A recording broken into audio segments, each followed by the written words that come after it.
going to shoot me? Maybe. Well, probably. But not right now. Ready, and action! When we start Secret Invasion, Nick Fury has been off planet. And Maria Hill has just really been trying to, maintain order. But this current threat is getting out of control. 5 global terrorist strikes within the past year. Each one claimed by a different group. It's business as usual. That's precisely what they want you to think. Nick comes back having lost whatever power he had before. So we try and solve things without being too superhuman. You going to shoot me? Maybe. Well, probably. But not right now. We get to jump into Nick Fury's world, which is very spy versus spy. The kind of grittiness, the locations, the way it feels, the way it's written. It's a thriller. Fury, we gotta be very careful now. I had to pinch myself many mornings when I would step on set with Olivia Colman, Sam Jackson, Don Cheadle, Emilia Clarke, Ben Mendelsohn, Kingsley Ben-Adir. I mean, some of my favorite actors in the world. Alone at last. After every Marvel film released, I would phone my agent and say, please, can I be in a Marvel thing? I never imagined it would happen. What makes you think you can get him to speak? Oh, I can be quite persuasive. Looking at the MCU through these different lenses, you get to see all these different sides of the characters. And we get to really sort of dig into who they are. How much do you know about your security detail? What do you mean, how much do I know about it? This idea of who can you trust, that is really the heart of the show. You could be talking to somebody you have a very close relationship with, and then you find out that that's not who you thought it was. It becomes sort of a cat and mouse game that we build toward to the end of the show. You can't predict it, and you can't preempt it, and you can't fathom it until it happens. I'm Nick Fury. Even when I'm out, I'm in.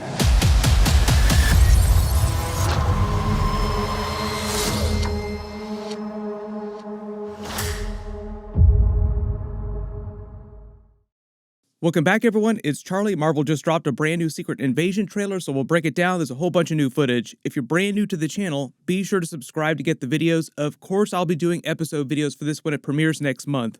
One of the really interesting things that's going on during this series is the introduction of more British Marvel characters. Kit Harington's Black Knight is a really good example of that. There's a connection between the Union Jack character, who we'll see during this, and people like Captain Britain, who I know people have been asking for in the MCU for a long time, so I'll explain how they're all connected.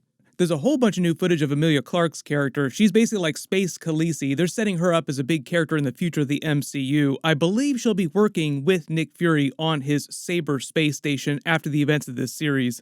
She's not playing Abigail Brand, but in the way that Marvel changes a lot of comic book backstories, I think that they're giving her a lot of Abigail Brand story in the future, basically that role. And I love the fact that Samuel L. Jackson is wearing a Samuel L. Jackson t-shirt. He's like one of the few people who could get away with that without people calling him pretentious.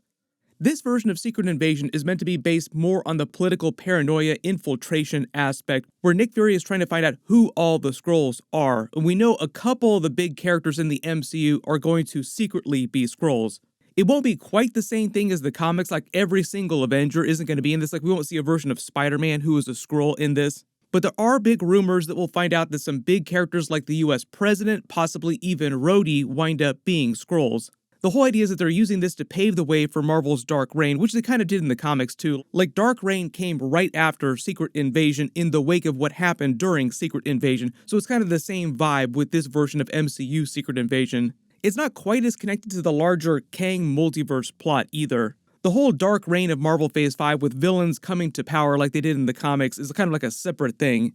But just starting at the beginning of the footage, working our way through shot by shot, talking about Easter eggs as we go along. So at the beginning of this, you see Nick Fury running through the streets in the middle of the night trying to find another Skrull. He's basically chasing them down through a lot of the series, trying to find out where they are, who they're pretending to be. With the help of Talos and his daughter, played by Emilia Clarke, who's playing a character called Gia. She was in the original Captain Marvel movie. They're just saying that she's that little girl and she's grown up since then. But the whole idea is that she has deep connections to this evil group of Skrulls, and the whole idea is that the evil group of Skrulls is sort of a faction within Talos's larger faction of Skrulls that are tired of waiting around for Nick Fury to find them a new home. They become more militant and decide to take the Earth as their new home. Like, fine, we'll just take it from them. We're tired of waiting. And as Samuel L. Jackson says at the beginning of the trailer here, Nick Fury is operating at a fraction of his power. He doesn't have all the resources that he had before. And the reason why they say that he spent so much time away from Earth on the Saber space station, with Talos pretending to be him, sort of filling in for him on duties like we saw during Spider-Man Far From Home, is because he was so broken after the events of Avengers Infinity War and Avengers Endgame. So normally coming into Marvel movies, he's in this position of power, like he's this very fearsome person, but coming into this, he's in a vastly weakened state. Cobie Smulders is back as Maria Hill, the real version of Maria Hill, not Talos' wife. She said that she's been running around the planet while Nick Fury has been gone since Avengers Endgame, trying to keep everything together. You remember that she got snapped along with Nick Fury, so she was gone for that 5-year time jump too. But the way she yells at Nick Fury a little bit in the previous trailer, she's kind of mad at him because she's been trying to contact him to inform him about what's happening with the Skrulls, and he hasn't been answering her, but now he's finally come to planet Earth to deal with it. We get a look at Everett Ross, who's talking to this other character here. I'm not sure who this character is supposed to be. It just seems like someone who's clued into what the Skrulls are doing. Maybe he's part of one of the intelligence agencies. And he's gone full Charlie Day meme board in the background behind him with all these conspiracy theories about what the Skrulls are doing, but he's actually right because the Skrulls are trying to take over. You remember that because of the events of Black Panther Wakanda Forever, Val had him arrested for trying to help the Wakandans, and then Okoye broke him out. So essentially, he's been a fugitive ever since then. Not that much time has gone by, but a little bit of time has gone by. So he's also trying to help Nick Fury, but from the shadows as well. And it sounds like the Skrulls are orchestrating these terrorist attacks around the world to try and destabilize the world governments, to create this environment of fear that will cause them to attack each other, weaken their states, and will enable them to take over much more easily. They're using all their secret identities, pretending to be people to sow discord on planet Earth. They kind of teased that during Black Panther Wakanda Forever, the whole idea that a lot of the world wanted Wakanda's resources, the whole idea that everybody, all these different nations around the world post-snap aren't getting along that well.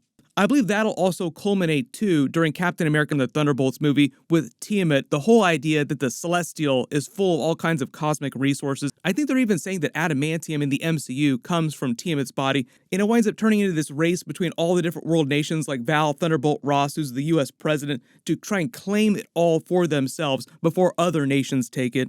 We get a much longer scene of Olivia Colman's Sonya Falsworth character interrogating who I think she believes is another Skrull. It seems like she's poking him, torturing him just a little bit, trying to get him to change.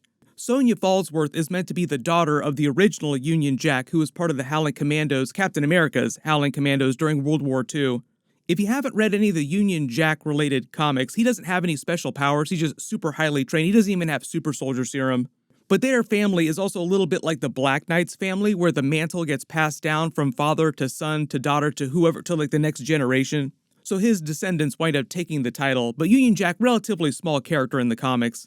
Usually when people think about British characters, they think about Captain Britain. Maybe we'll see a version of Captain Britain show up at some point in the future. A lot of Marvel's British characters, the British comics, rose up through the King Arthur mythology, so a lot of the Black Knight's history, Captain Britain, those characters, is tied up with the King Arthur Chronicles mythology. There were a couple references to Camelot during the Eternals movie, King Arthur, Excalibur, so we know that those characters do exist in the MCU, but we'll see if they ever wind up paying that off. I think the next place that we'll see Kit Harington's Black Knight character now, it used to be the Blade movie, but I believe the next place is coming back now is going to be Eternals 2, but they didn't say when that's going to be released. It could be years before that comes out. Olivia Colman said that her Union Jack character is a little bit more like a British version of Val, a little more sinister bend. The same way you see that smile on her face, like she's being all cute with this Skrull, she's getting ready to torture him. The same way that you see Val act all sweet, but she's really, really a terrible person. We get a little bit more from Don Cheadle's Rhodey and Emilia Clarke's Gia. One of the big things they've revealed about Rhodey is at this point in the timeline, he's been the right-hand man, like the Secretary of State to the US president for a good long while. And there's even a rumor that he's going to wind up being a Skrull too, like he is one of the characters who is secretly a Skrull. The whole idea is that Thunderbolt Ross has to become the US president by the events of Captain America 4, so in order for that to happen, you either have to kill off the current US president, or he has to be a Skrull himself. So you can theory craft all you want. If Rhodey's going to be the Skrull, then maybe he's the person that gets rid of the president, or if somehow the US president is discredited because members within his cabinet, like the other people that work around him, wind up being Skrulls, he winds up being voted out of office in favor of Thunderbolt Ross, who's going to be a way more hardcore version of a US president. Part of the idea with Dark Reign is that the villains take power. I think they're giving him some of the Norman Osborn storyline, where after Secret Invasion, Norman Osborn came to power, he took control of S.H.I.E.L.D. I think for Thunderbolt Ross, that's the US presidency. But like even before this, during Black Panther Wakanda Forever, or by those events, Val has become the director of the CIA. She already wields enormous power and is doing all kinds of shady stuff with it.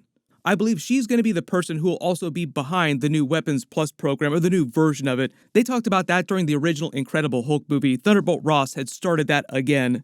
The whole idea with the Weapons Plus program is that it's like the Super Soldier program continuation, where they continue to try and make super soldiers using different means. So like Captain America is Weapon 1. By the time you get to Wolverine, Weapon X is actually Roman numeral, he's Weapon 10. He's just like the next iteration of the Weapons Plus program. Even Deadpool is part of the Weapons K program, which is kind of like an offshoot of that. But you can see during their clip here where Nick Fury is trying to explain to Rhodey about what the Skrulls are doing infiltrating all these important groups, all these world governments. Like, how much do you know about your security detail? Some of them might be Skrulls, but also Rhodey himself might be a Skrull. Let me know in the comments, though, which characters do you want to wind up being Skrulls? Like, is Rhodey really going to be a Skrull? There's also rumors about Sharon Carter actually secretly having been a Skrull for a while now, too. And I just did a video about the Super Skrulls, like the extra powers that some of these Skrulls will have during the Secret Invasion series. Like, the whole idea is that some of them, the new generation, evolve more powers, kind of like the Super Skrull. There's a couple other big videos that I'm working on, a bunch of stuff happening the next couple of weeks, a bunch of big movies coming out too. So be sure to enable alerts for my channel so you don't miss that. And that special Guardians of the Galaxy and Star Wars giveaways are still going, so I'll announce winners for those in the next couple of videos. Everyone click here for that Secret Invasion Super Skrull video, and click here for my new Daredevil Born Again first look video with the Punisher. Thank you so much for watching, everyone stay safe, and I'll see you guys in the next one.